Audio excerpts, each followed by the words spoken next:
Manhattan. Friday night, October. The kind of city that never stops moving except when it does. A man in a flannel shirt sits at a white tablecloth table in the most expensive restaurant he has ever entered. His hands are flat on the linen. Still, the stillness of someone who has learned, in rooms far darker than this one. That motion announces you. Across the room, a woman worth $3 billion is closing a deal she has been building for 6 months. She doesn't notice him. Nobody notices him.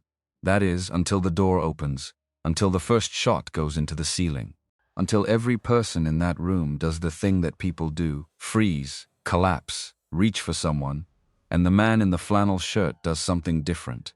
He doesn't reach, he doesn't freeze. He sets down his fork, and he looks at the door, the way men look at things they've already decided how to handle.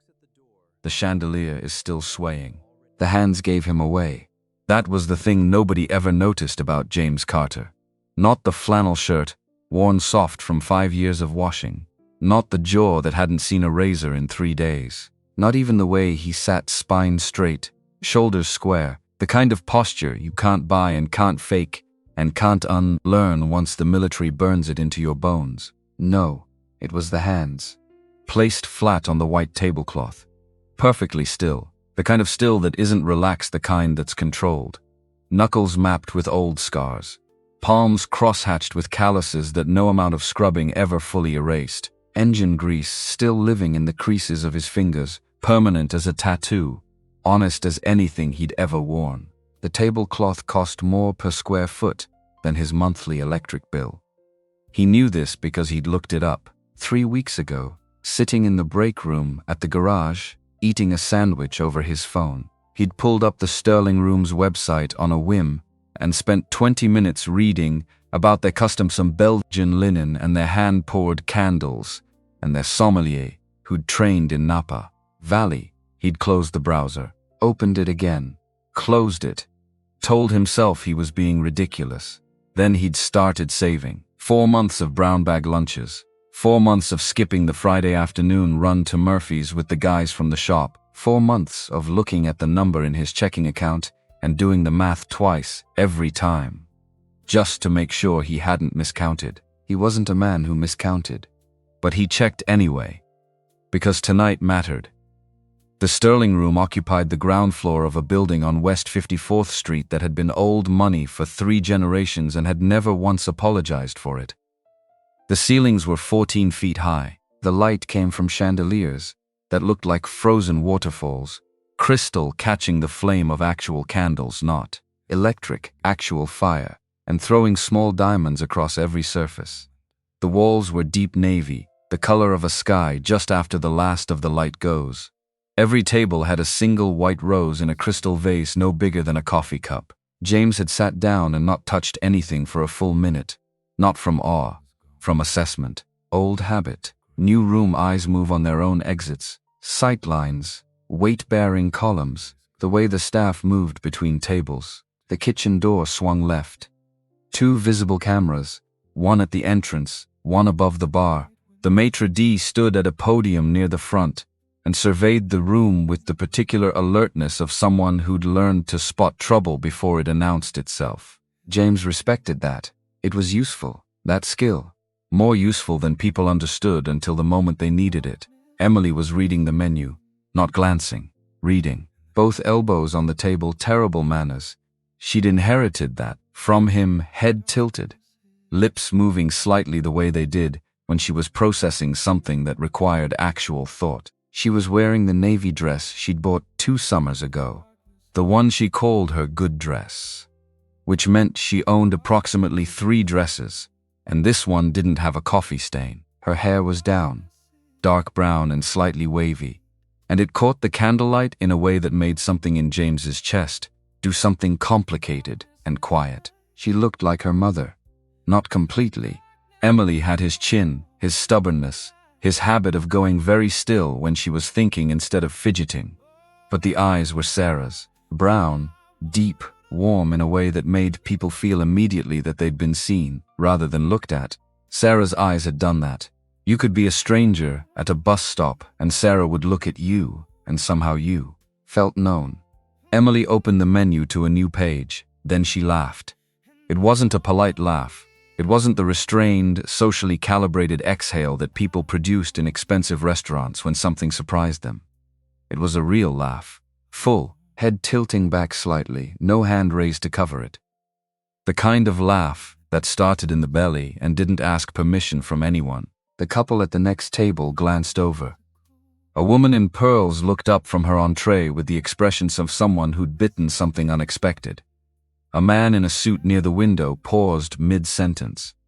The Sterling Room was not, as a general rule, a laughing kind of place. Emily didn't notice any of it. "Babe, this appetizer," she turned the menu toward him, pointing, "is $48. For shrimp." "Dad, it's shrimp." "I have literally bought shrimp." "You've never bought shrimp. I've seen shrimp in stores. With a price tag." And the price tag did not say $48. She turned the menu back toward herself. "Unless it was like a magic shrimp." "Do they have magic shrimp here? Is that a thing?" "Order what you want." She looked up. That particular look she had not suspicious. More like calibrating. Like she was checking whether he meant it. He always meant it when he said that. He'd learned, after Sarah died, that there were very few things worth not meaning. "Dad, order what you want, Em." She watched him for one more second. Then she looked back at the menu, and something in her face changed just slightly, just for a moment the way it did when she was deciding not to say something. He noticed. He always noticed. He just didn't always ask. "Why here?" she said instead. Quiet. Not quite a question. James looked down at his menu. The words were very small, and very elegant, and listed things he couldn't pronounce. "You know why?" "A beat." "Mom wanted to come here," Emily said. "She read about it." He turned a page. She circled it in that magazine she had, the one with the garden on the cover. She circled it and wrote "someday" next to it. Emily didn't say anything for a moment. "So tonight someday," she said. "Tonight someday." She looked at the menu again. Her eyes were different now, softer, slower. She'd stopped looking at prices. James watched the shift happen across her face, the way weather moved across open sky. Gradual and undeniable, and he let it happen without commentary, because some things didn't need words. And this was one of them. He was not a man who cried in public. He was barely a man who cried in private. 5 years since Sarah, and he had a system. You felt the thing. You acknowledged it to yourself. You set it down somewhere. You could find it later, and you kept moving. The system worked. Most days the system worked fine. Tonight was going to require the system. He picked up the smaller of 2 forks, looked at it, set it down on the wrong side of his plate and thought about moving it then. Decided it didn't matter. Across the restaurant, a woman was laughing at something different lower, practiced, a sound designed to carry exactly far enough. Table 7, or what James would call Table 7, if tables here had numbers, which they probably didn't. More likely names. The kind of place where you didn't have a table number, you had a table. The table. The one that was held for you. He'd clocked her the moment he sat down. Not because of how she looked, though the room arranged itself around her the way rooms do, around people who expect to be arranged around. Not because of the 2 men flanking her CFO type on the left, legal on the right, the suits that read expensive even at distance, but because of the way she held her body. Like the chair was temporary. Like she was the fixed point and everything else was moving. Nicole Harris. He didn't know her name yet. He'd learn it later, from a detective's notepad, then from every headline for a week after. Right now she was just a woman at a corner table, who sat like she'd been built to occupy space rather than fit into it, which was a thing James recognized, because it was something he'd trained out of himself, by necessity in close spaces. On long patrols, you learned to make yourself smaller. She had learned the opposite. $48 shrimp. 2 men who'd never once in their lives worried about a grocery bill. Staff who materialized and disappeared with smooth efficiency of a well-run operation. James looked back at his menu. "The sea bass," Emily said. "I want the sea bass." "Good. It's $36, I know." "That's still Emily." She closed her mouth. "Then okay, sea bass. Yes, absolutely. Living large." She tucked the menu away with the precision of someone closing a chapter. "What about you?" "Same. You're getting the sea bass because I'm getting the sea bass." I'm getting the sea bass because it's what I want. She gave him the look again. Different version this time, the one that meant she saw through him but had decided to let it go. A merciful look. She'd developed it somewhere around age 16 and deployed it ever since, with the timing of someone who understood exactly when to push and when to hold. Sarah's timing, Sarah's mercy. He looked away. The restaurant was filling up. Friday evening, 8 o'clock. Manhattan, the Sterling Room would turn 2 full seatings on a night like this, maybe 3 at the bar. The ambient noise was a specific frequency, silverware and murmur, and the occasional swell of laughter. All filtered through the kind of acoustic engineering that made sure you heard the atmosphere without being interrupted by it. Like standing inside a sound that had been professionally managed. He watched a busboy clear a table across the room. Early 20s, working fast, the muscle memory efficiency of someone who'd cleared 1,000 tables and would clear 1,000 more. James watched the way he moved, economical, invisible by design, the particular invisibility of service work, which was not the same as absence. You noticed when it stopped. He understood that particular kind of being seen and not seen. Different context. Same shape. The waiter arrived. Young, professional, the practiced warmth that walked the line between friendly and servile without crossing either way. He recited specials. Emily asked a question about the preparation of the sea bass that was more thoughtful than the waiter expected. Because Emily had grown up eating Sarah's cooking and had strong opinions about fish as a result. The waiter answered with genuine enthusiasm. They agreed on something. James ordered the same thing twice. The waiter left. You didn't even hear the specials, Emily said. I heard them. You were watching the busboy. I was listening to the specials. Dad. The word carried a full sentence's worth of fondness. You don't have to be on, we're just eating dinner. James looked at her. I know. You can just sit there. It's allowed. Aha, you've been working 60 hours this week. You're allowed to just sit. He looked at his hands on the white cloth. Considered this. I'm sitting, he said. Your sitting looks like other people's tactical awareness. That's just my face. Emily laughed, quiet this time, private, the laugh she kept for just the two of them. It sounded like forgiveness for something he hadn't apologized for, which was how most of Emily's laughs worked, if he was being honest. She had a gift for releasing tension he hadn't acknowledged carrying. He relaxed. Not completely. He wasn't built for completely. But enough. The candles threw their light. The room hummed. Emily told him about her structural engineering class and the professor who wore the same blazer every Tuesday and spoke about load distribution with the passion of a man describing his firstborn.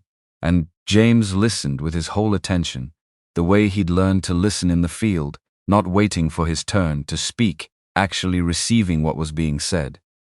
This was good. This was the thing he'd saved 4 months for. Not the sea base, not the Belgian linen, not the chandelier throwing diamonds across the walls. This, his daughter across a white tablecloth, her mother's eyes catching candlelight, talking about load distribution with inherited enthusiasm. He was just beginning to figure out what to do with his hands when everything changed. Not with a bang, with a stillness. James noticed it before he understood it. The ambient noise of the restaurant that managed, professional frequency of silver and murmur shifted. Not louder, quieter, by a fraction. The way a forest goes quiet before weather. The way a room changes temperature before anyone opens a door. He noticed a man near the entrance. The man had been sitting at a small table close to the door for the better part of 40 minutes. James had clocked him on arrival instinct, not intention, and had noted, single diner, no food, coffee, cup empty for 20 minutes, hands below the table. He'd filed it away as background data. Probably waiting for someone, probably killing time. But he'd been there 40 minutes, and nobody waits 40 minutes for a reservation at the Sterling Room on a Friday night without eventually being approached by staff. Nobody had approached him. James set down his fork. Dad? His voice came out level. Do me a favor. What? Move your chair. Just a few inches to the left. Emily blinked. Then she looked at him the way she sometimes looked at him, not afraid. Because she'd never once seen him afraid. which meant on some cellular level, she'd learned that if he was calm, there was a reason to be calm. She shifted her chair. "Thanks," he said. "What's happening?" "Nothing yet." She understood this. "Okay," she said. "Just okay. No follow-up questions." She'd learned that too. He picked up his fork, took a bite of the bread, kept his eyes on the room. 30 seconds later, the man near the entrance stood up. He wasn't waiting for anyone. His name was Robert Briggs, though James wouldn't learn that until much later. 41 years old. 6 feet and 2 inches of deliberate, coiled patience, wrapped in a dark jacket that had been chosen for practicality over aesthetics. The hinge tattoo on the left side of his neck was visible from across the room. Blue-black ink, prison work, the kind you recognized if you'd been in enough places, where men got them. His jaw was set. His eyes moved over the room in a pattern that wasn't casual. He didn't open his jacket. He just walked to the center of the room, reached inside his jacket, and produced a gun. The sound it made firing into the ceiling was not what most people expected. Movies made gunshots cinematic, a sharp, clean crack, something that announced itself like punctuation. In a room with 14-foot ceilings and Belgian linen and acoustic engineering, the actual sound was more percussive than sharp. It compressed. It went through the chest before it reached the ears. Plaster dust. Screaming then a second later, the kind of sudden, pressed silence that was almost worse than screaming. Robert Briggs spoke, and his voice was not what James expected either. Not unhinged. Calm. The particular calm of someone who'd rehearsed this, who'd stood in front of a mirror and said these words until they stopped feeling like words and started feeling like action. Nobody is going anywhere.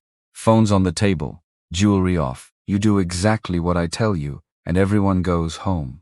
And from the kitchen both sides, east and west, 2 more men. Gary Reed through the east door, Kevin Sloan through the west. They'd come in through the service entrance before the front door even opened. They'd been in position. They had guns. This wasn't a robbery. James understood that in the same moment. He understood it wasn't 3 desperate men looking for wallets. The precision was wrong for desperation. They'd entered from 2 directions. One had been staged at the front for 40 minutes, casing the room, timing the staff. This had been planned. Not perfectly planned, not special forces planned, but planned. Which meant there was a target. He looked at the corner table. Nicole Harris hadn't moved. She was sitting with both hands flat on the table, her CFO frozen mid-reach for something, his phone, probably to her left. Her legal team hadn't said a word. She was looking at Robert Briggs with an expression that was not fear. Not yet. It was the expression of someone who had assembled many pieces of information and was now very rapidly trying to understand what they meant together. Smart. Wrong environment for it, but smart. James's eyes moved back to the room. 43 people, give or take. Staff included 6 visible, probably 2 more in the kitchen. 12 tables occupied. Average distance between tables wider than most restaurants, which was good. 2 exits he could use. The front controlled by Robert and the service door through the kitchen, which Gary had just come through.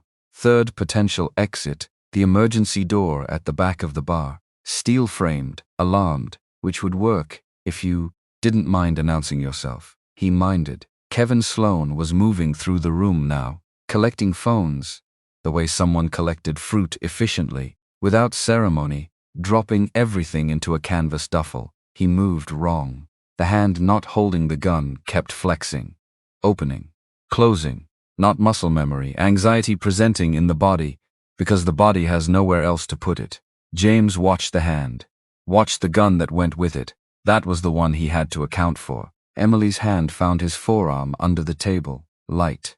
Just fingertips. Not clutching, she knew better than to clutch, knew from 1,000 small moments growing up with a father who sometimes needed her to be still when she was scared so he could think. She was giving him pressure without demand, saying, "I'm here. I'm not panicking.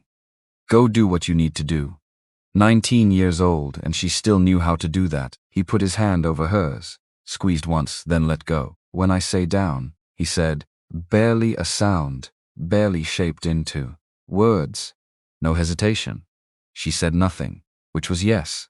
Robert had moved to the center of the room now, and James understood what he was doing. He was making himself the room's center of gravity, every eye on him, which meant the room's attention was predictable, manageable. A crowd that was watching one man wasn't watching two. Robert reached table 7. He stood behind Nicole Harris. His free hand came down on the back of her chair, and he leaned forward, not touching her, not yet close enough that she could hear him without the room hearing him.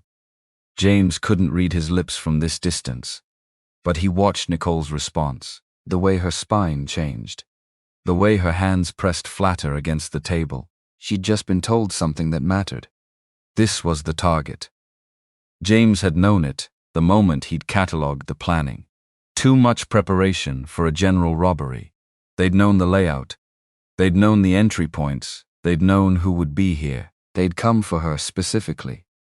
Nicole Harris turned her head slightly, the way you turned into something you wanted to see peripherally, rather than directly, and for the second time that evening, James found himself in her sightline. Accidental, he held it, not to threaten, not to signal, just to let her see that there was one person in the room who wasn't operating from panic. Sometimes that was useful. Sometimes knowing there was someone else who wasn't drowning was enough to keep you from going under. She looked at him for 3 seconds. Then Robert Briggs put his hand on her shoulder, and she looked away. James tracked Kevin Sloan to the far side of the room. Gary Reed had stationed himself near the service door, which eliminated that exit as a clean option. Kevin was erratic, moving too fast, breathing too loud, the gun in his hand doing small orbits that didn't mean anything, except that his nervous system was ahead of his intentions. The worst possible kind of armed man in a room full of civilians. Because disciplined men could be managed. Trained men could be predicted. A 29-year-old with a gun in a hand that wouldn't stop shaking was a variable you couldn't calculate, you could only reduce. James looked at the table. Bread knife. Not nothing. Heavyweight crystal water pitcher, he'd noticed it on arrival, the kind of absent noticing that happened below the level of conscious thought. Stem wine glass that would shatter into useful geometry. The table itself, solid wood, oval, the kind of furniture bought for aesthetics that happened to have structural integrity. He did the math in the same back channel of his mind where it always ran. 14 steps to Robert, 9 steps to Kevin, 6 steps to Gary if Gary stayed by the door, which he probably would because that was his position and disciplined men held position. 6 steps to Gary was fine. He didn't need to close distance with Gary. He needed Kevin Sloan to stop being a variable. The room had settled into the particular animal, quiet of prey. 30-something adults who had arrived tonight with dinner reservations and left their threat responses in the era they used to need them, now pressing themselves against walls and under tablecloths and each other, and he understood it completely. Didn't fault them for a second, because evolution had built them for a world where this wasn't supposed to happen at the Sterling Room on a Friday in October. Emily's shoulder was against his arm. She'd moved her chair incrementally without him asking, positioning herself behind the table rather than to the side of it. She'd done this herself. He looked at her once. Quickly, she was watching Kevin Sloan, not from fear, from the same calculation he was running, adapted for her 19 years, and her structural engineering class, and her assessment of load-bearing things. She was figuring out what she could do if she needed to do something. For one moment, one clear, uncomplicated moment, he felt a pride so acute it nearly undid him. Then he felt afraid. Not of the guns.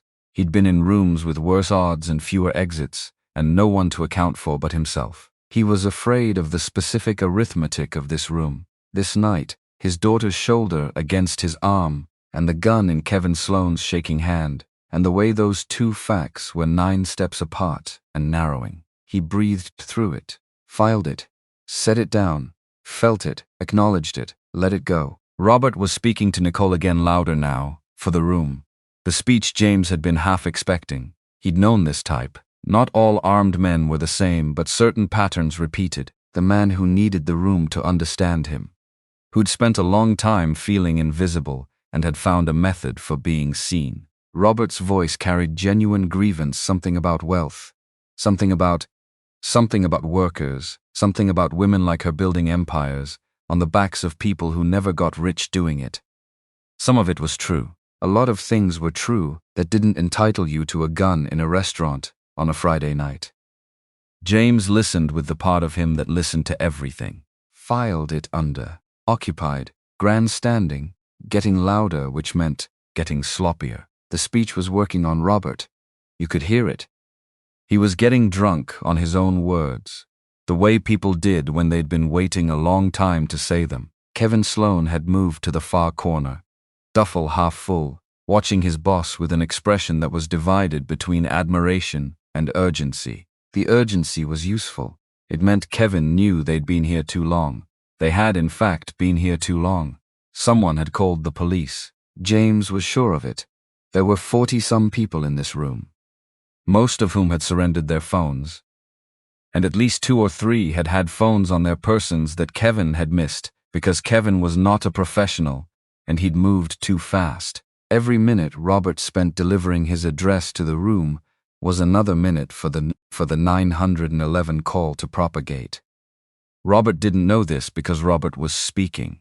James had learned a long time ago that speaking and thinking were most often alternatives. He looked at Emily. She was looking at him. Down, he said barely a word. More a shape his mouth made, and she was already shifting, already moving her weight off the chair because she'd been ready since the moment he'd said the first down, because she was Sarah's daughter and his daughter, and she understood that when he went quiet in a specific way, things were about to happen. Robert turned from Nicole. He turned toward James's table. He'd noticed the man in the flannel shirt who hadn't pressed himself against anything, who was sitting at his table with both hands visible and his back straight. And his expression, Robert was noticing this now. James could see him noticing it, not afraid. The face of a man who was doing math. Robert walked toward them. He moved the way men moved when they decided to make a point. Not fast, deliberate. He wanted the room to watch. The room watched. Robert stopped at the edge of their table. His eyes moved over James, the flannel, the hands, the chair Emily had recently been sitting in and was now not sitting in because she was behind the table and to the left, and Robert hadn't clocked it yet. Robert said something about cheap clothes, about saving up for a meal that the people at the next table ate every week. He wasn't wrong about the economics. He was very wrong about what they meant. James didn't respond. Robert took this for submission. It wasn't. James was watching Kevin Sloan, who had worked his way back to the middle of the room, who was checking his phone, his actual phone, not a confiscated one, which meant he was checking time, which meant there was a window closing that Robert was burning through, and Kevin knew it, and Robert didn't. Robert reached toward Emily's empty chair, touched the back of it, a proprietary gesture. "This is mine to touch." James's voice came out before he'd made the decision to speak. "Step back." 2 words, the same volume as if he were asking someone to hand him a tool across a workbench. No heat in them, no anger. Just the specific register of someone stating the position of the sun in the sky. Robert froze. The room froze. Robert turned his full attention to James for the first time. The gun came up, not aimed yet, just present, the way you presented evidence. He stared at James, the way people stared at things that confused them. "What did you just say to me?" Not a question. James looked at him.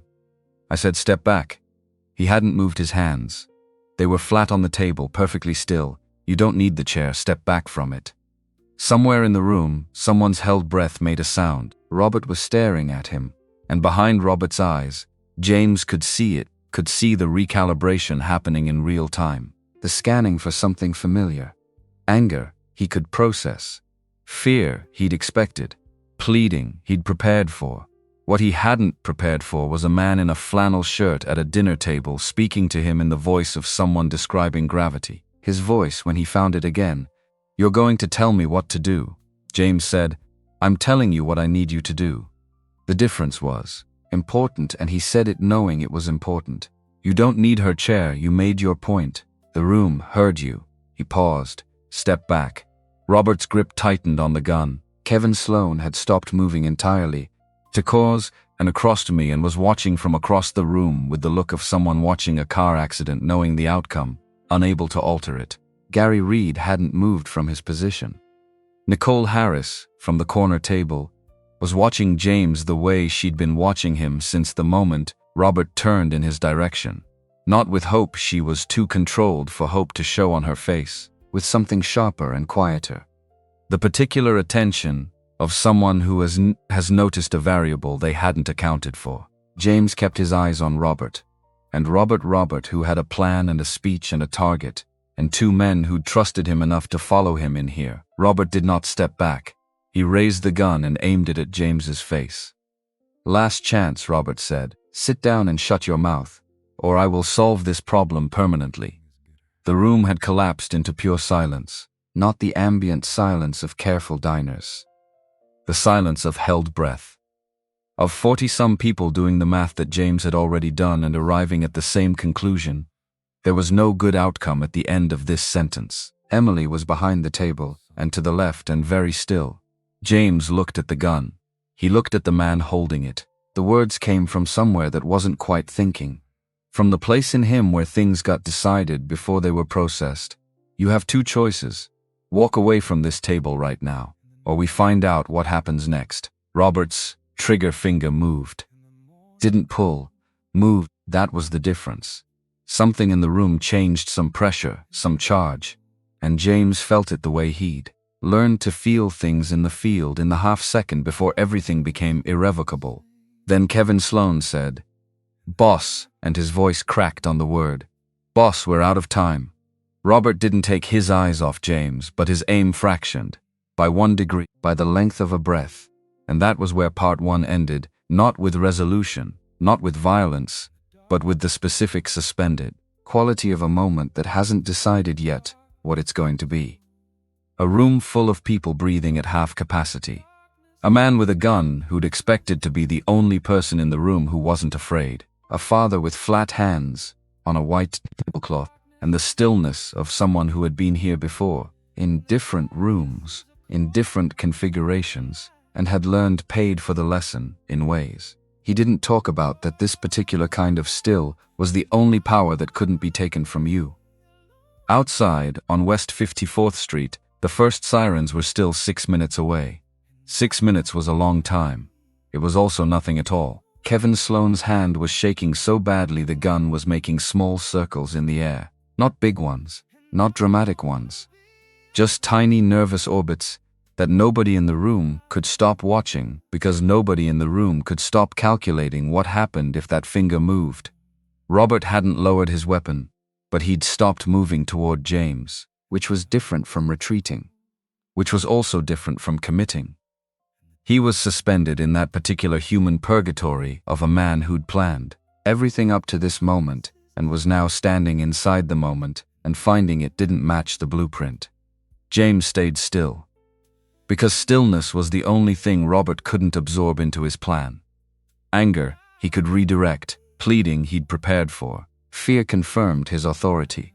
But a man who looked at a loaded gun from 3 feet away with the expression of someone reading a mildly interesting newspaper, that was a problem Robert's preparation hadn't accounted for. Kevin said again, louder, the crack in his voice widening, "Robert, we need to go." Gary Reed hadn't moved from the service door. That was discipline, or something that looked like it, from across the room. He was watching his boss the way soldiers watch commanders who'd just made a decision that changed the geometry of the situation, waiting to see which way the new geometry ran. Robert took 1 step back from James's table, not a retreat, a recalibration. He turned back to Nicole, and something in the room exhaled not with relief, because relief required safety. And nothing in this room was safe yet, but with the particular physiology of 40-some people whose nervous systems had been locked at absolute maximum and were now briefly at 95% instead. James used that fraction. He shifted his weight, not standing, not yet, just moving the distribution of his body from passive to ready in a way that required no visible motion whatsoever. It was the kind of thing that took years to learn and couldn't be explained, and looked like nothing at all from the outside. Emily, behind the table to his left, saw it. She put her back against the wall. "Good girl." Robert had Nicole by the arm now, not rough, not gentle, the grip of a man who needed a human object and had selected this one for practical reasons. He walked her toward the center of the room again, reclaiming his stage. Because the speech wasn't finished, and Robert was the kind of man who needed to finish things. Nicole went, she didn't fight. James watched her make that calculation, in real time, the set of her jaw, the way her free hand flattened against her thigh, instead of reaching for anything. The decision to move her feet rather than make Robert move them for her. Smart. Operational. She was buying time, even if she didn't know that's what she was doing. Robert began speaking again. Something about wire transfers. Something about access codes. The vocabulary shifted, less philosophical now, more mechanical. Speech had been the overture. This was the actual business. He wanted something specific from Nicole's phone. Something that required her cooperation. And the threat was no longer abstract. James listened and catalogued and ran the math. Kevin Sloan was 10 feet from the nearest cluster of civilians. Gary Reed was 6 feet from the service door. Robert was in the center of the room with Nicole, which made him equidistant from every problem and every exit simultaneously, which was either smart positioning or accidental good luck, and James couldn't tell which. 9 steps to Kevin. Kevin was the variable. Kevin was the one who would decide this, because Robert had discipline, imperfect, degraded by emotion, but present. Gary had position and was holding it. But Kevin Sloan's nervous system was conducting its own separate emergency, and his body was following the emergency rather than the plan. His breathing was audible from across the room. Short, shallow. The respiration pattern of someone whose threat response was fully activated and had nowhere constructive to go. James had seen it before. He knew exactly what it looked like right before it went wrong. He needed Kevin occupied, not neutralized. Just redirected, just given somewhere to point his attention. That wasn't the 43 civilians who kept making small involuntary movements that Kevin's overwhelmed nervous system was registering as threat, threat, threat, threat. James picked up his water glass, slowly, deliberately, making it visible. Kevin's gun swung toward him immediately, exactly as intended. Their eyes met across the room. Kevin, put that down. James, with complete calm, the water glass held at chest height. I'm thirsty. Silence. The particular silence of a room full of people who had just heard a man in a flannel shirt tell an armed robber he was thirsty and were collectively unsure how to process this information. Kevin's mouth opened, closed. He was not built for this. He'd prepared for fear, for compliance, for people who did what guns said. He had not prepared for a middle-aged man in a flannel shirt who responded to armed robbery by reaching for his water glass and providing a reason. I said, put it down, Kevin repeated, and the repetition was everything. It meant the first time hadn't worked, which meant James had already taken something from him. James set the glass down, slowly, made the slowness a kind of statement. Then he said, at a volume calibrated to carry exactly as far as Kevin's ears, your hand is shaking. How long has it been doing that? Kevin looked at his own hand.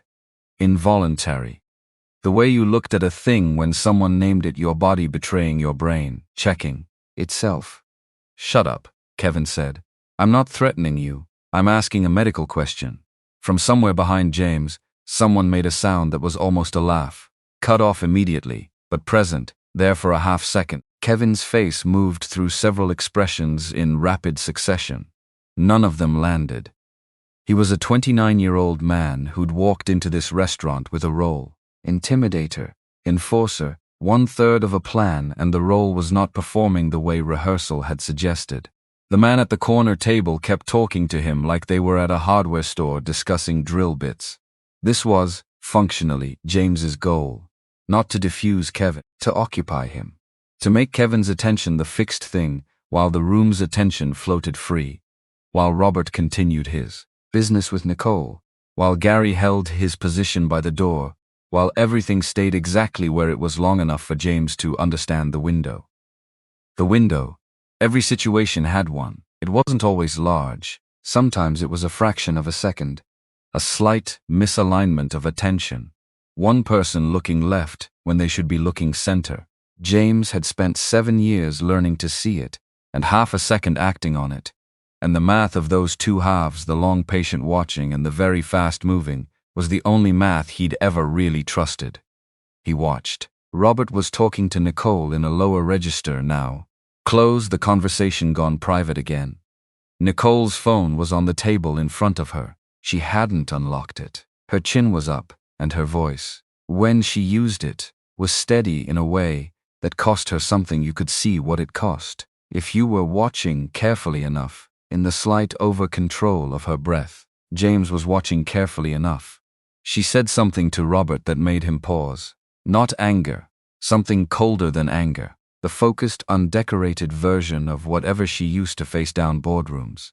She was negotiating, slowly, with no leverage, against a man holding a gun. She was negotiating, because that's what she knew how to do.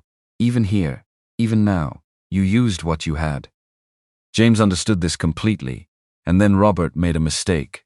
Not the biggest one of the evening, but the one that opened the window. He turned away from Nicole to gesture at Paul Merritt, the CFO, still seated, hands visible on the table, wanting Paul to confirm something. Some number, some verification of the access Nicole was being asked to provide. He turned his back on James's half of the room for approximately 4 seconds. And Kevin Sloan, who had been watching his boss turn, also turned his head. 4 seconds. James stood up. Not fast. Not the way it happened in movies, the explosion of motion, the dramatic surge. He stood the way. He'd trained himself to stand in situations where speed was less important than commitment completely, with no hesitation in the body, no announcement, just the simple physics of a man, deciding to be vertical and executing that decision with everything he had. 9 steps. He didn't count them. The counting had happened already, in the slow part, in the patient watching part. Now there was no counting. Now there was only the room, and the geometry, and Kevin Sloan, turning back around, with his eyes wide because something in his peripheral vision had changed, and his nervous system was screaming. James's hand closed over Kevin's gun hand. Not the gun, the hand, the wrist, specifically, at the rotation point. And the motion that followed was not a punch, and not a throw, it was a redirect, using Kevin's own recoil backward to compromise his balance, turning the momentum of panic into the momentum of going down. Kevin went down, not gracefully, into the side of a table, which caught him at the hip and spun him, and then he was on the floor, and the gun was not in his hand, and James was standing where Kevin had been standing, with Kevin's gun 11 feet away across the polished floor. 4 seconds. Less. Nicole heard it, the impact, the specific sound of the collision, and her eyes went to the source and found James standing in the space Kevin had occupied. She stared at him for exactly 1 full second. Then she did something smart. She took 2 steps to her right, putting distance between herself and Robert. Before Robert had finished registering what the sound behind him meant, Robert spun. He saw Kevin on the floor. He saw James. He saw the gun across the room. And in the space where his plan used to be, there was now just Robert Briggs and a set of facts that didn't match anything he'd prepared for. Gary Reed moved from the service door, coming across the room fast, disciplined, after all, or disciplined enough, the movement of someone executing rather than deciding. He was coming for James from the left side, gun up, the angle cutting off the path to the fallen weapon, which was fine. James wasn't going for the weapon. He was already moving toward Gary. This was the part that couldn't be explained in real time.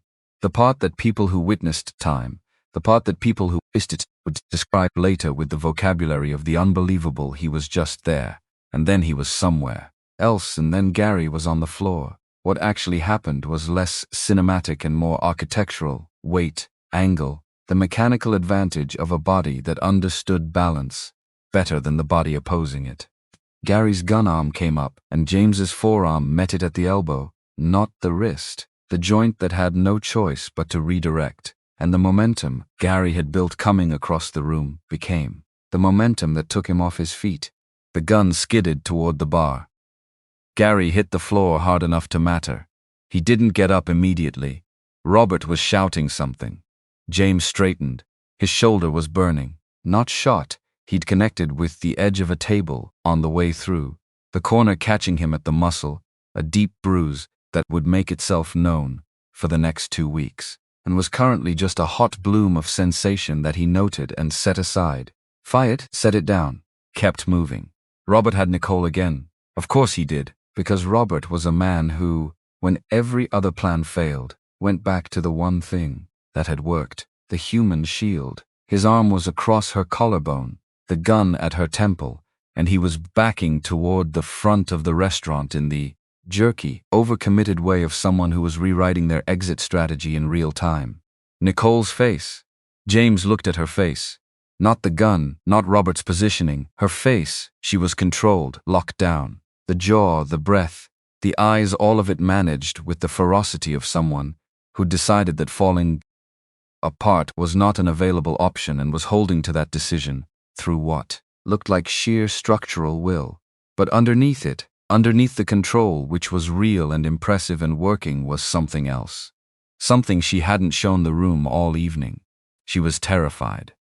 Not of dying, or not only of dying, terrified in the specific way of someone who had spent 34 years making themselves invulnerable, and had just discovered the one circumstance where that didn't work, the one room where what she'd built didn't protect her. James took a step toward her. "Robert, stop. Stop right there, or I will." James stopped. He held up both hands, open, visible, the universal language of "I am not a threat," which was under the current circumstances somewhat misleading, but the gun against Nicole's temple was the governing fact of the room, and he needed Robert to believe he was being managed. "Okay," James said. "I'm stopped." Robert was breathing hard. The composure from earlier, the practiced speech, the controlled entry was gone, stripped away. This was what was underneath, a man who'd prepared for a plan and not for the plan failing. "Who are you?" Robert said, and it was almost a genuine question. Almost bewildered. "Who are you?" James looked at him. "Nobody you planned on," he said, and then, quieter, shifting his weight so incrementally that Robert's eyes didn't catch it, "But I'm the guy who's going to help you make the right call here." Robert made a sound that was between a laugh and something else. "The right call. The call where everyone walks out of here. I'm walking out of here either way." "You know that's not true." James kept his voice at the same temperature it had been all evening, even, uninflected. The voice of someone stating the weather. "You've been in here 22 minutes. Someone called it in before the first minute was up. You can hear them if you listen." He let that sit. Robert listened. Against his will, he listened. And from outside, through the glass, through the walls, the sound bled in. Low, growing. The particular oscillation of city sirens that hadn't reached the block yet, but were on their way to the block, undeniably, mathematically, soon. Robert's gun hand tightened. Nicole didn't make a sound, didn't flinch. James watched her hold it together and thought, with a clarity that surprised him, "She is extraordinary, and she has no idea what that costs." He said, "I need to ask you something." "Robert, you don't get to. Do you have somebody waiting for you?" The room did that thing again, that total, pressed, breathless silence that was its own kind of atmosphere. Robert stared at him. James continued, at the same volume, the same register. "I'm not messing with you. I'm not stalling. I'm asking because I've been where you are. Not here, not in a restaurant, but at the place where you made the choice that put you here. The choice where you decided the way forward was through instead of around." He paused, not for effect, to mean it. "I almost made a choice like that.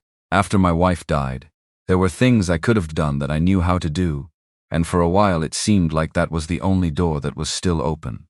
He didn't take his eyes off Robert's face. "I didn't go through it, because my daughter asked me if I was coming home for dinner." Silence. Kevin Sloan, on the floor, was sitting up, holding his wrist, not making a move for anything. Gary Reed had his forehead on the polished floor and wasn't moving. Robert's gun hand, the tremor, was there now, the one that hadn't been there at the beginning of the evening, when he was controlled and prepared and running a plan. The tremor of a man who was losing the argument he was having with himself. "I have a son," Robert said, low, nearly inaudible. James heard it. "Then you know," James said. Simply, not as a conclusion, as a fact, then you know exactly what I'm talking about. Nicole Harris, gun at her temple, held against a man whose plan had disintegrated around him. Nicole Harris went still in a new way, not the rigidity of fear, something else. She was listening. Emily, behind the table to James's left, had not moved from the wall, but her hand was at her mouth, and her eyes Sarah's eyes. His eyes, their combined eyes, were fixed on her father, with an expression he'd never seen from her, and wouldn't fully understand until later, when she tried to describe it, and couldn't find the word, for watching someone you love be entirely themselves in the highest stakes moment possible. Robert's arm loosened, fractionally, by half an inch, maybe less, and through the front windows, blue light began to pulse on the walls of the Sterling room, washing the crystal chandeliers in something cold and urgent, and the sirens stopped being distance and became immediate, and the room recalibrated, one more time the last time, around the new fact that law enforcement was outside. Robert looked at the door, looked at James. The arm holding Nicole dropped 2 inches, not releasing, not surrendering, just lowering. Just the involuntary physics of indecision acting on a tired body, and in that 2-inch drop James was already moving, and Nicole was already falling away from him, stepping down and sideways as if she'd been waiting for precisely that fraction, because she'd been calculating this exit since the moment James told her to breathe, and some part of her had believed him and kept that belief operational the entire time, even while another part of her was running a different calculation entirely. The front door came in. Police. The organized chaos of a coordinated entry, lights, voices, commands layered over each other, the specific volume of authority that filled every corner of a room simultaneously. James had his hands up before they finished coming through the door. He knew the protocol from the inside out, knew exactly how to make himself legible to people with their hands on weapons looking for the threat. And he said clearly, at projection volume, civilian. Threats are down at 2 o'clock and 9 o'clock. Primary was at the center. Nicole Harris needs medical. The room was a moving thing for the next 90 seconds. Robert on the floor with his hands behind his back. Kevin Sloan already compliant. Gary Reed face down, where he'd been since the floor took him. Officers moving through the space the way trained people moved through spaces, fast and purposeful and calling to each other in shorthand. James lowered his hands when he was told he could lower his hands. He turned around. Emily came off the wall. She crossed the room in 3 steps, not running, just moving, with the particular velocity of someone who had been holding themselves in place by force of will for the past however many minutes, and had just been released. She didn't say anything. She put her arms around her father's chest and her face against his shoulder, and he put his hand on the back of her head, and they stood that way for a moment that had no useful length. Not long enough. Not long enough by a factor of years. He could feel her breathing. After a while she pulled back, looked at him. Her eyes were wet but not spilling, the specific topography of someone who'd been in the business of holding it together and hadn't quite stopped yet. "Your shoulder," she said. He looked. The flannel was torn at the upper arm, and the bruise from the table had started making its color known through the fabric, dark, spreading, already impressive. "It's fine," he said. "It's not fine. It's not serious, Emily. Those are not the same statement." He almost smiled. She pressed a folded napkin against it, his daughter, with a restaurant napkin, lying prior to his arm, applying pressure, calms, in the middle of a crime scene of someone who'd grown up watching a man treat injuries the way most people treated, mildly inconvenient inconveniences. She'd asked once, years ago, where all the scars came from. He'd told her some and not others, and she'd accepted the proportion without complaint. "Dad," she said, pressing the napkin and not looking at him. "When you stood up." "Yeah, I wanted to." She stopped, pressed harder. "I didn't know what was going to happen, I know. But I wasn't scared." He looked at her. "I mean, I was scared," she corrected. "I was very scared. But not if I wasn't scared that you'd." She abandoned the sentence, then found a different one. "I knew what you were going to do before you did it, and that was the only thing I was holding on to the whole time." Something that wasn't quite grief, and wasn't quite pride and wasn't quite love, except that it was all three, simultaneously moved through James Carter's chest. He put his hand over hers on the napkin, said nothing, which was everything.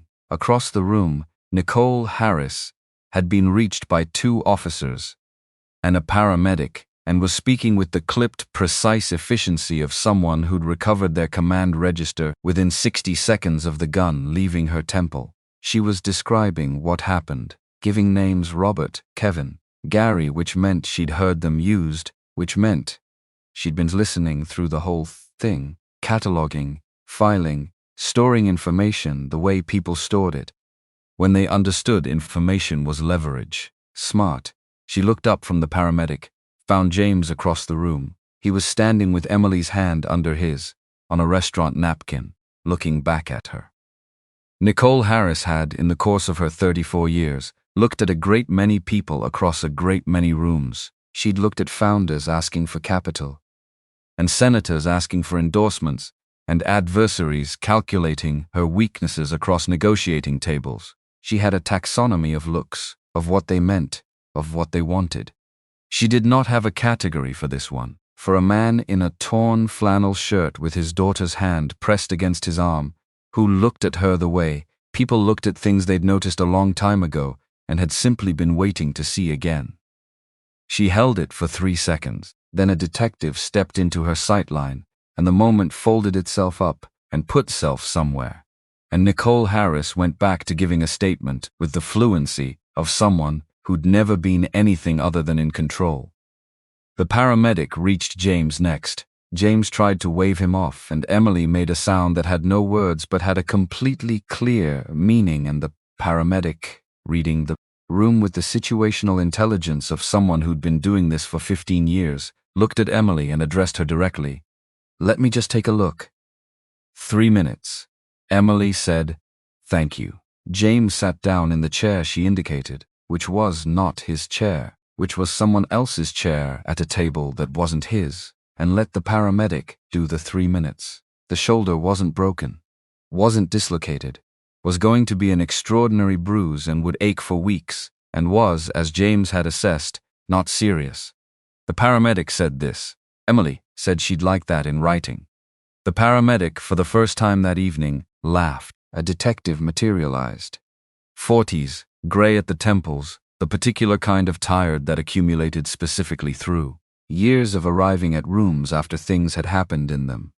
He had a notepad and a pen, and the expression of someone who understood that the formal questions he was about to ask were going to fall significantly short of whatever the actual story was. He introduced himself, looked at James. "Mr. Carter, James Carter," the detective wrote it down. "And you were dining here this evening?" "James, I was. And you?" The detective paused in the way of someone searching for language that adequately described something the language hadn't specifically prepared for. Intervened. "I did what I needed to do." The detective wrote something, looked up. "You have some background in..." "I fixed it," James said. "The how doesn't change anything that needs to be in your report." The detective studied him. "Military." James looked at his hands, the knuckles, the scars, the calluses. The way the bruised shoulder was already pulling his posture in a direction he was correcting for, without quite being conscious of correcting for it. "A while back," he said. The detective wrote something else. From the direction of the front door, movement, and Nicole Harris, breaking from the officer she'd been speaking to, crossing the room with the gait of someone who had somewhere specific to be, and had decided that the ordinary impediments of a crime scene did not apply to her trajectory. She stopped in front of James. The detective took one measured step backward. Nicole looked at James with the expression of someone who had prepared to say something and arrived at the moment of saying it, and discovered that the preparation had not accounted for standing this close to the actual person. She was, for a fraction of a second, entirely off script. "Then you saved everyone in this room." "James, there was a detective here, too." "You saved everyone in this room," she repeated, and there was something underneath it. Not sentiment, not the gratitude performance that people produced when they needed to produce it. Something more functional. like she was saying it because it was factually correct, and she was a person who valued factual correctness above ornament. He looked at her. You held it together. The smallest shift in her expression. Not a smile. Something more internal than that. I was terrified. I know. You did it anyway. He paused. That's the only definition of held it together that means anything. Emily, next to him, had gone very still. The particular stillness of someone witnessing something and understanding that witnessing it mattered. She was Sarah's daughter, in this too the instinct to recognize a significant moment and not interrupt it. Nicole's eyes moved to Emily, took in the whole of her, the navy dress, the restaurant napkins still in her hand, the brown eyes that had seen everything this evening and were looking back at Nicole with the open, level attention of someone who'd learned, from somewhere, how to see people without needing them to perform. Nicole said to Emily, "You were very brave." Emily, I had a good teacher. She didn't look at her father when she said it. She didn't need to. Nicole looked at James one more time, like she was memorizing something, not his face, not specifically, the whole picture. The torn flannel, the shoulder held slightly wrong, the stillness that hadn't left him since the moment she'd first noticed him across the room and not known what it meant. I'd like to find a way to, she started. James, you don't have to. I know I don't have to. Something sharpened, a shade of the boardroom in it. That's not what I said. He studied her. She studied him back. From outside through the windows, the blue light was still pulsing. The room was beginning to move again, in the way of aftermath, people standing, people speaking, people pulling out their phones with the expressions of people who'd been separated from their phones against their will, and were now recoupling, the flood of notifications, the checking in, the reaching out, the ambient noise reasserting itself, different now, thicker, carrying things it hadn't carried 90 minutes ago. On what had been James and Emily's table, untouched, through all of it, the grilled sea bass sat cooling under a cover the waiter had placed there during the first minute of the event. A gesture of professional habit in the middle of everything, an act of normalcy maintenance that was almost architectural in its stubbornness. Emily noticed it. She looked at it, looked at her father. James looked at the covered plate, back at Emily. Something crossed his face that wasn't quite a smile, but was what a smile became when this moment was too layered in pellet for a smile to hold everything it needed to hold. We're coming back, he said. Not to Emily, to the room, or to no one, to something. When this is just a restaurant again, we're coming back and we're going to eat the whole thing. Emily said, and we're getting dessert. We're getting dessert, without the armed robbery portion, that I can promise. And Nicole Harris, standing 3 feet away in a torn Celine dress with her hair unraveled, and her evening in ruins, heard this exchange between a father and his daughter over a cooling plate of fish in a restaurant full of police officers, and turned away quickly enough that no one saw what crossed her face. Or nearly quickly enough. James saw it. He filed it where he filed things. The detective cleared his throat. Mr. Carter, when you have a moment. I'm ready, James said. He stood, his shoulder pulled, and he didn't show it. Emily. She was already there, next to him. One step behind, and to the right, where she'd learned to be in crowded spaces, his habit, absorbed into hers, the way children absorbed the shapes of the people they loved. I've got you, she said. He looked at her sideways. His daughter, 19, her mother's eyes, his stubbornness, the whole of everything he'd spent 5 years making sure was still okay. He was going to need to sit with this evening for a long time before he understood all of it, but the basic arithmetic of it, the thing you could hold in your hands without explanation, was simple enough. They were both still here. That was the math that mattered. That was the only math in the end that ever did. The story broke at 6:47 in the morning. By 7, it was everywhere. James found out the way he found out most things he hadn't gone.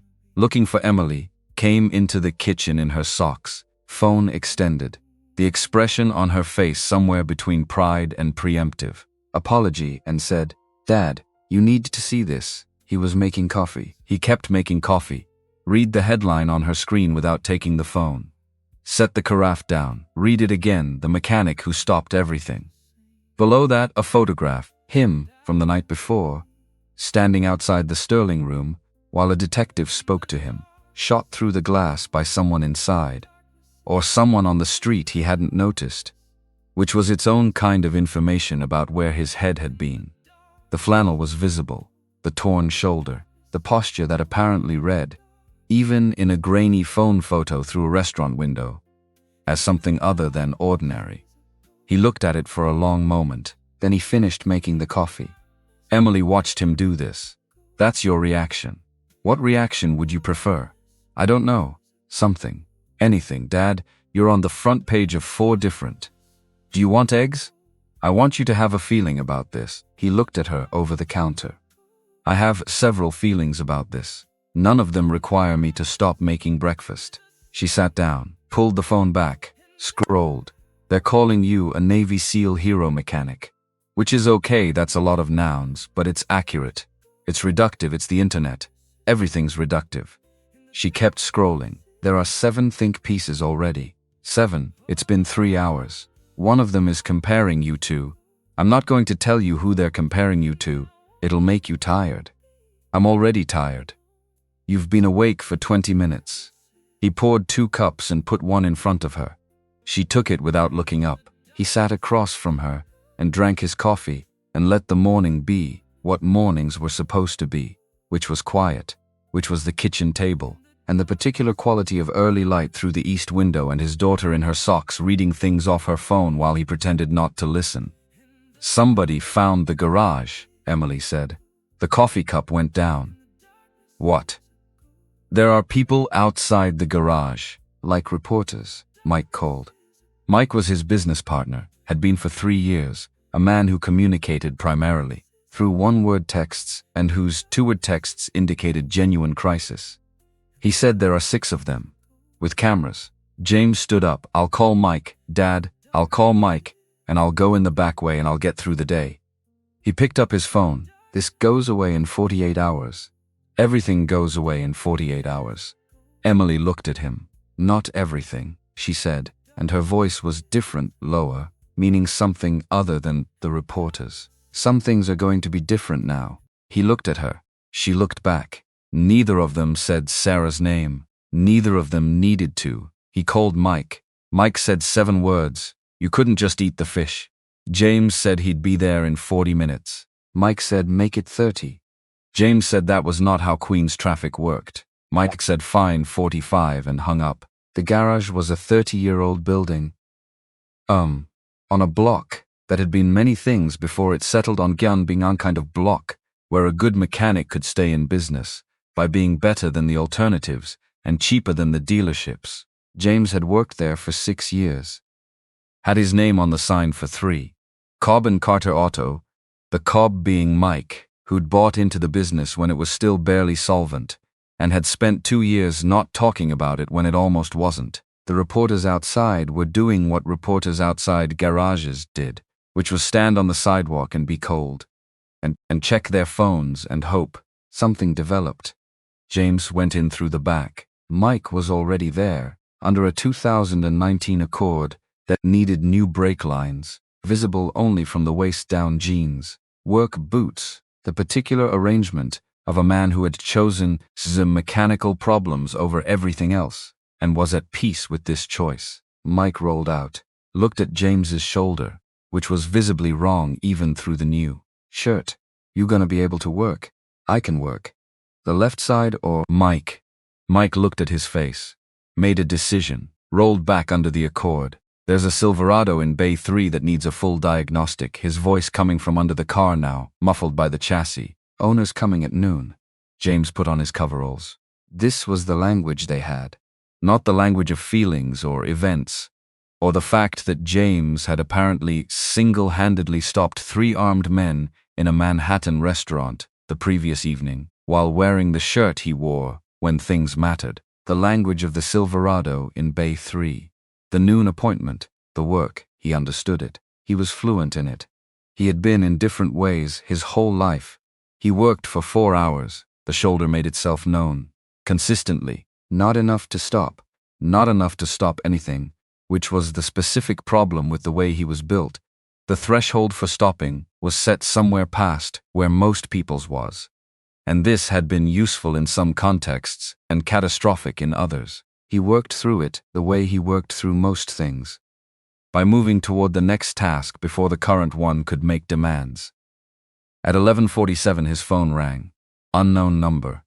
He almost didn't answer. He answered approximately 1 in 4 unknown numbers, on principle. And the principle was that if something was important, it would call back. It called back at 11:49. He pulled off his glove, answered. The voice on the other end was composed, controlled, the kind of composed that required unowing effort rather than the kind that came naturally. He knew the difference, Mr. Carter, a pause, just long enough to tell him she'd considered how to begin and had chosen to begin with his name. This is Nicole Harris. He leaned against the Silverado, said nothing for a moment. I got this number from the detective, she said. I wanted to call before you saw it in a statement or a press release. I want to do this directly. James, do what directly? Thank you. Another pause. Smaller, in person if you'd allow it. Not an event. Not a statement. I'd like to buy you coffee and say it to your face. He looked at the ceiling of the garage, the fluorescent lights, the familiar geography of exposed pipes and hanging tools, and the particular smell of motor oil and metal that had, over 6 years, become one of the few smells that meant something uncomplicated to him. I don't need thanks, he said. I'm aware. Her voice had something in it, not impatience, sharper than that. The register of someone who'd been told what they needed a great many times and had formed opinions about it. I didn't ask what you needed. I said what I wanted to do. A beat, he almost smiled. Almost. There's a place on Jackson, he said. Queens. Garfield's. It's not. He stopped. It was not a place that matched her context in any obvious way. It had booths with duct tape on the seats and coffee that came from a pot that had been on since before the current administration. It's where I go. A beat on her end. Text me the address, she said, and hung up. She arrived at 12:15, which was 5 minutes after him, which he suspected was intentional, arriving after someone being a specific reversal of her default position. She came through the door in a gray coat, dark pants, hair back, no assistance, no car service visible through the window, though he didn't believe for a second she'd taken the subway. She looked around Garfield's, the duct tape, the fluorescent light identical to the one in his garage, the laminated menus, and the Christmas lights that had been on since 2019.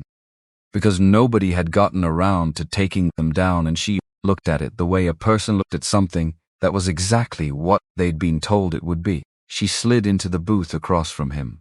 He was drinking coffee. He'd ordered one for her without asking, which he realized 1 second after she sat down was presumptuous, and 1 second after that decided not to apologize for, because she'd agreed to Garfield's when she could have suggested anywhere, which was its own kind of statement. She looked at the coffee. Looked at him. Drank it. You called the detective at the scene, she said. Not an accusation establishing. I identified where the threats were. That's standard. You gave him Robert Briggs's first name. James, I heard it used. You weren't supposed to be listening for it. You were supposed to be. She paused, not losing the thread, finding the right version of it. Everyone else in that room was managing not to fall apart. You were collecting information. Those aren't mutually exclusive, he said. Managing yourself doesn't mean you stop paying attention. It means you get to pay attention because you're not spending everything on the managing. She looked at him. He looked back. Garfield's moved around them, the lunch counter. 2 other tables occupied, the cook visible through the pass-through window.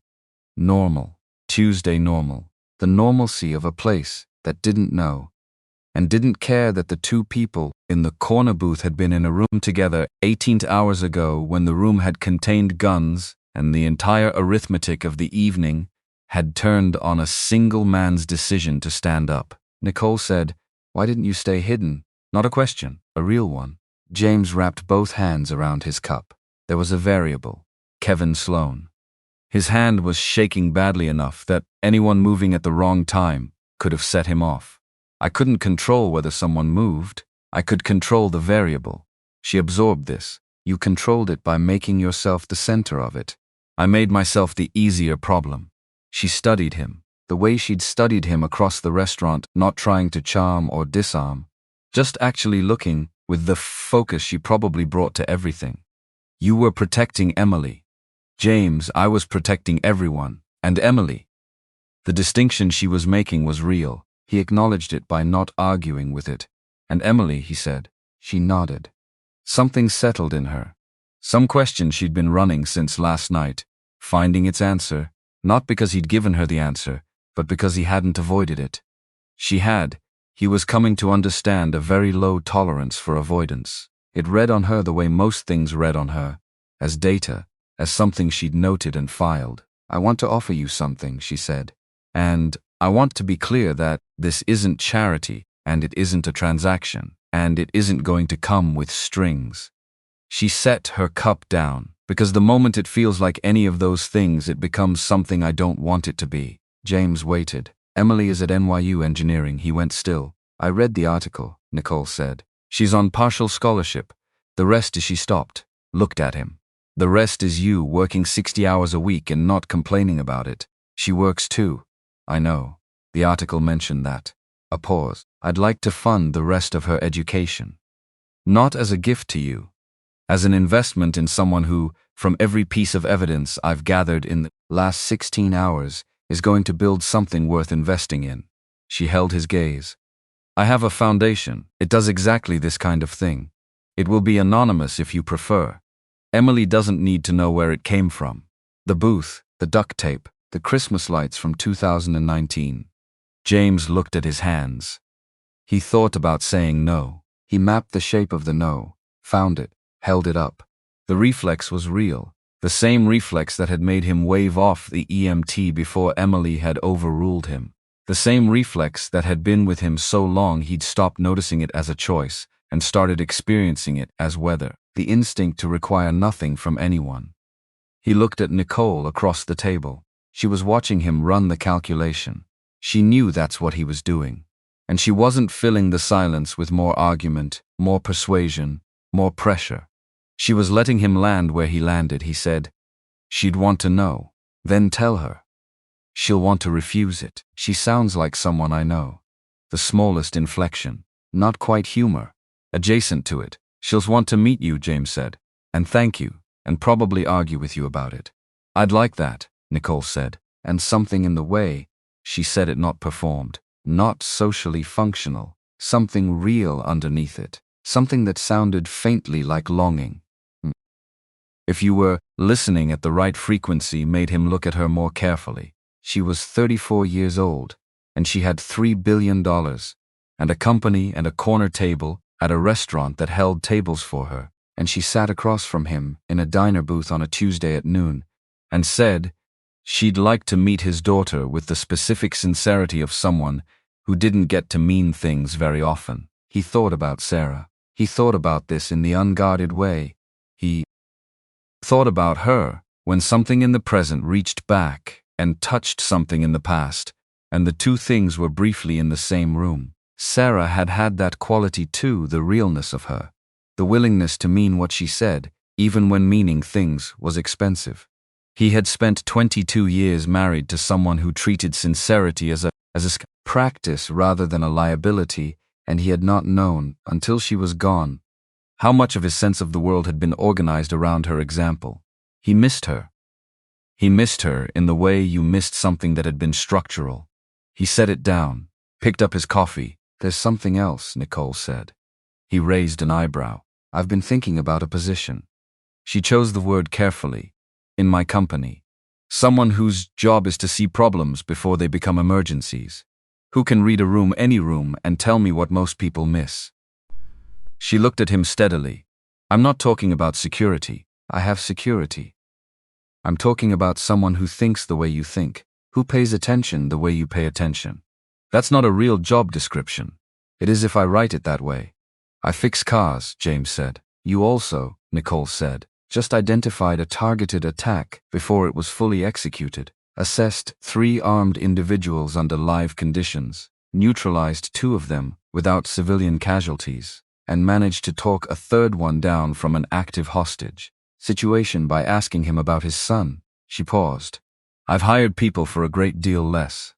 He looked at her. She looked back. Why, he said. I already told you why. You told me what the job would be. I'm asking why you want it to be me. The question sat there, between the coffee cups and the duct tape and the Christmas lights. And 12:15 on a Tuesday. She didn't answer immediately. He'd noticed that about her. She didn't answer before she was ready. Which was rarer than it should be. Because you did something last night that most people don't do, she said. And not the thing everyone is going to write about. Not the tactical thing. She looked down at the cup, then back up. When Robert had me, when he was talking and I was standing there and the gun was on me, and there was nothing, no action I could take, no leverage I had, nothing I'd ever built that meant anything in that moment. She stopped, continued. You looked at me. And you didn't look at me like a hostage. You didn't look at me like a problem. You looked at me like a person's son who was handling something very hard and doing it well. The diner was quiet around them. Nobody, she said, and stopped. And then, I'm very good at what I do. I've been good at what I do for a long time. And for a long time people have looked at me as an asset or an obstacle or a target. Sometimes literally, a breath. You looked at me like I was a person. Under circumstances where I'm not sure I would have done the same. James didn't fill the space. He had learned from years of conversations that mattered that the most useful thing you could do after someone said something true was give them the room in which to have said it. After a while he said, the job. She waited. I'll think about it, he said. Emily gets the scholarship either way. That's not conditional on anything. I know. I didn't offer it conditionally. I know you didn't. He finished his coffee. I'll think about the job. She nodded. Not a victory nod. The nod of someone who understood that thinking about it was genuine and was worth receiving on its own terms.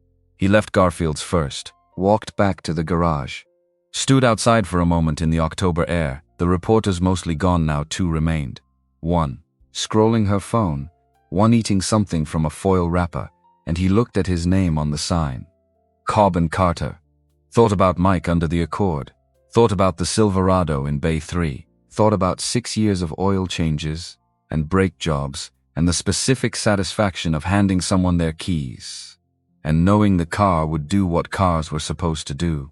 Thought about Nicole Harris looking at him across a diner booth and saying nobody. He went inside. Mike rolled out, looked at him. Coffee? Yeah, good coffee or your coffee? Mine. Which meant Garfield's, which Mike knew. Mike studied him. She the one who called. James, how do you know someone called? Because you came back and you're standing like that. Mike gestured at him in a way that communicated everything and nothing. Like you're doing math. I'm always doing math. Different math. James pulled his coveralls back on. Went to Bay 3, stood in front of the Silverado and put his hand on the hood and thought about what it meant to fix something. The actual meaning of it, the diagnostic, the identification, the repair, making something run that had stopped running or had been running wrong. The clean logic of it. The way there was always a cause and always, given enough attention, a solution. He thought about Nicole Harris saying, I wasn't scared that you'd, and then not finishing, and Emily finishing it differently, and the two versions of the sentence being the same sentence in the end. He thought about what his wife had said to him. Once, early on said it, and then laughed at herself for saying it. Because she'd said it so directly. You take care of everything, James. I need you to let me take care of you sometimes. Or you're going to run down, and I'm going to have to fix you myself. And I don't have your diagnostic skills. Sarah, who had fixed him, repeatedly, with the tools she had. Who had been the most precise instrument for understanding him that had ever existed, and who had taught him not by lecturing, by being that letting someone in was not the same thing as becoming less. He opened the Silverado's hood. He would call Emily tonight, tell her about the scholarship, hear her refuse it initially, and then make the argument and wait for her to do the math and accept it the way she accepted things, not with grace exactly, with something more functional than grace. Practicality that looked like grace from the outside. He would think about the job. He would think about it for a long time. and not rush the thinking, and not let anyone else's timeline govern his own, which was a thing he'd learned to do slowly and imperfectly over 36 years, and was still, most days, learning. 3 weeks passed. Not quietly. The story didn't quiet the way he'd predicted, didn't shrink in 48 hours, didn't fold itself up and become history. It moved differently instead, the way some stories moved, outward and then inward, landing in places that surprised him. Letters to the garage. Cards slipped under the door. A man from Ohio James's own home state, his home city even, which was a detail that hit him somewhere, unguarded, who wrote a single paragraph about his son coming home from a deployment and not knowing how to be a civilian again and wondering how James had figured it out. He wrote back 3 sentences. He wasn't sure it was enough. He wrote back to most of them. Emily found out about the scholarship on a Thursday evening. He'd come for dinner, she'd made pasta, credibly, the way she'd been making it since she was 15, and decided that learning to cook was a form of independence. And he'd told her between the pasta and the clearing of the table, which was the right time for difficult conversations, the middle of things, when everyone's hands were occupied. She was quiet for a long time. Then she just offered it. She offered it. Because that's not a reason, James, sometimes it is. She looked at him. He looked back. The thing that happened in the kitchen in Queens, sometimes. The thing where they reached the bottom of the conversation and found Sarah there. Not as grief but as presence, as the organizing logic of who they both were. That thing happened. Emily said, "Do you like her?" James didn't answer immediately. "She's direct," he said. "She doesn't waste sentences." Emily looked at him with Sarah's eyes and Sarah's patience and said nothing, because she knew that not answering wasn't an answer, and he knew she knew it. "I don't know what I think yet," he said. "I need more data, Dad." She stood up, started clearing the table. Her voice from the kitchen, casual, deployed with the precision of someone who'd learned to say important things while doing other things, so the important things landed softer. "You're allowed to find out." He sat with that. The job conversation with Nicole happened on a Saturday morning. 2 weeks after the diner, she came to the garage again, without announcement, again in civilian clothes, and he was beginning to suspect that the version of Nicole Harris who arrived unannounced in gray coats and no visible staff was more real than the version the internet wrote about, though perhaps only recently. She stood in the bay while he finished torquing a wheel, didn't rush him, didn't look at her phone, just stood there with the particular quality of a person who decided this was worth their full attention and was giving it. He finished, straightened, set the torque wrench down. "I'll take the job," he said. On conditions. Her expression didn't change. Something moved behind it. "Name them. I keep the garage. Part-time here, part-time for you. Non-negotiable." "Agreed. I'm not a security consultant. If that's what the job becomes, we revisit. That's not what the job is. I need it in writing that way. You'll have it Monday." He looked at her. She looked at him. The garage around them, the familiar machinery of the life he'd built, incrementally and practically, from the materials available. The way it sometimes was, life building itself out of what remained, not despite the losses but around them, the remaining pieces finding new configurations. "One more thing," he said. "Go ahead. Emily wants to meet you." He picked up a rag, wiped his hands. "She said she has questions." "What kind of questions?" "I don't know. The kind Emily has. Specific ones. Ones she's thought about." He looked at Nicole.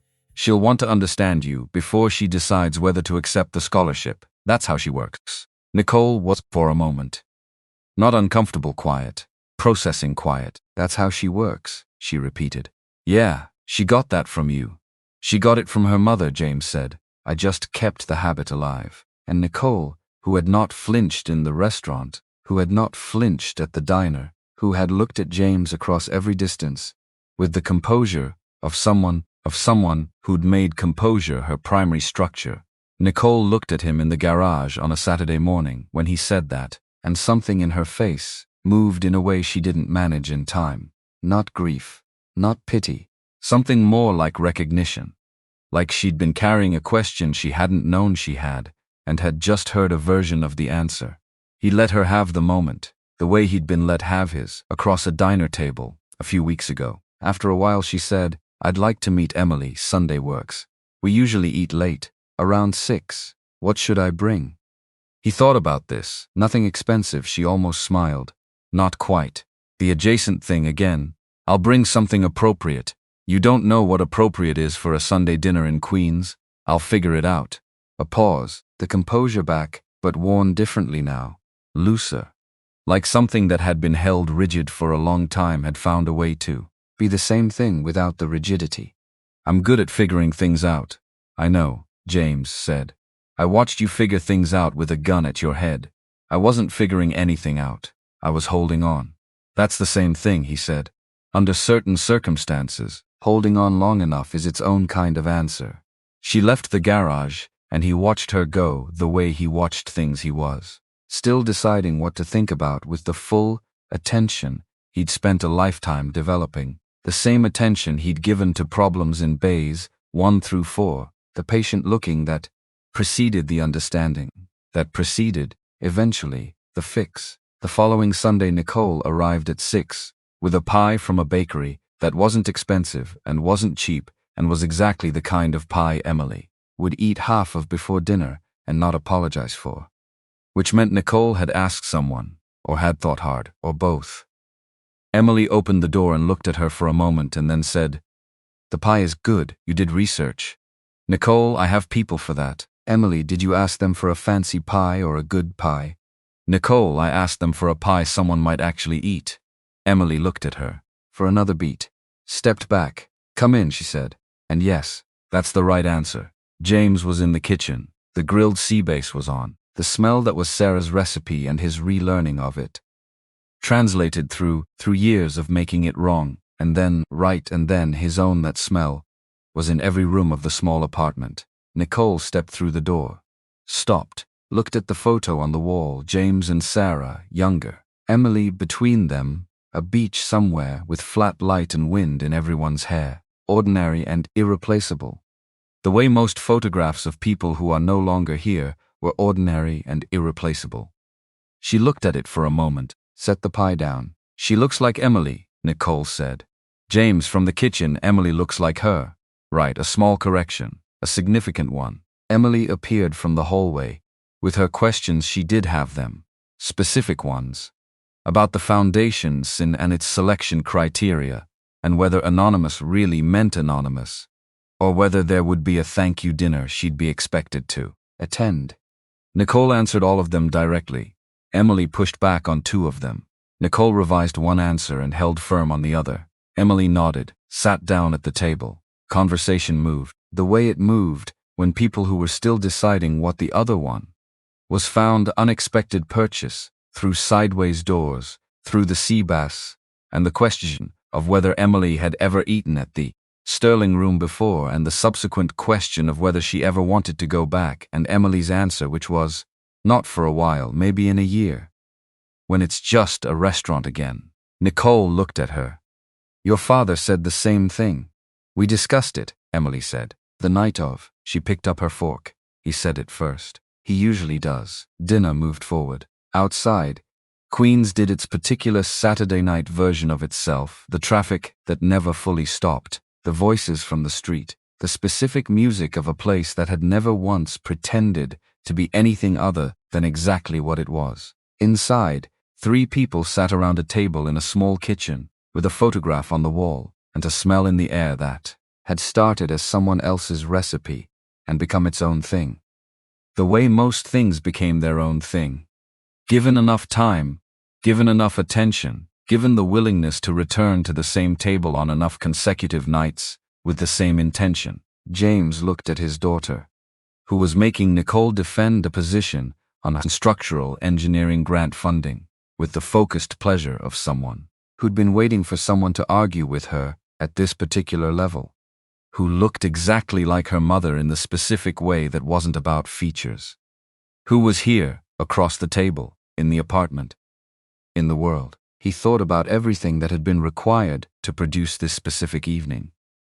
The math of it was enormous, and he had done it many times, and had never once arrived at a version where it felt like less than a miracle disguised as ordinary life, which was, he had come to believe, exactly what ordinary life was. The miracle was in the grain of it, in the sea base and the sundae and the pie, and the question Emily was asking, which was very specific, and which Nicole was answering with the focus of someone who'd decided to take Emily seriously from the first moment, and had not changed her assessment. The evening ran long. At 9:30 Nicole stood to leave. Emily had stopped arguing about the scholarship 20 minutes ago, which James recognized as acceptance dressed as a conversational pause. He walked Nicole to the door. She put on her coat, looked at him. "Sunday," she said. "You cook every Sunday, most Sundays because..." He thought about how to answer. This, the full version, the real version that Sarah had made Sunday dinner, the fixed point of every week, the thing that didn't move, the meal that said, regardless of whatever else, "This is where we are," was more than a door conversation. He said what was true and portable. Because it's the meal that matters. She looked at him for a moment. "Thank you," she said. "Not for dinner. For everything. For the night at the Sterling Room and the diner and the garage and this kitchen with the photo on the wall." The word was doing a lot of work and they both knew it and neither of them needed to say so. He said, "Drive safe." She said, "I always do." Which he suspected was true in the literal sense and not yet true in the other sense, and was, perhaps, the most honest thing either of them had said all evening. She left. He closed the door. Emily was in the kitchen, putting dishes in the sink, not pretending she hadn't been listening for the sound of the door. She looked at him when he came back in. He looked at her. She said, "She's different than I expected." He said, "Different how?" Emily handed him a dish. He dried it. She washed another one. "She tries," Emily said. "Like actually tries. The way people try when they're not sure they're doing it right and they're doing it anyway." She handed him another dish. "You try like that sometimes. When you're not sure about something." He dried the dish, set it down. "She's figuring things out," he said. "Yeah," Emily said. "So are you." He stood at the counter with the dish towel, and his daughter next to him at the sink, and outside Queens moved through itself, and inside the kitchen was the smell of the meal his wife used to make, and the sound of water and the particular shape of a Sunday evening that had held many people over many years and had found a way to keep holding. Nothing was resolved. Nothing was finished.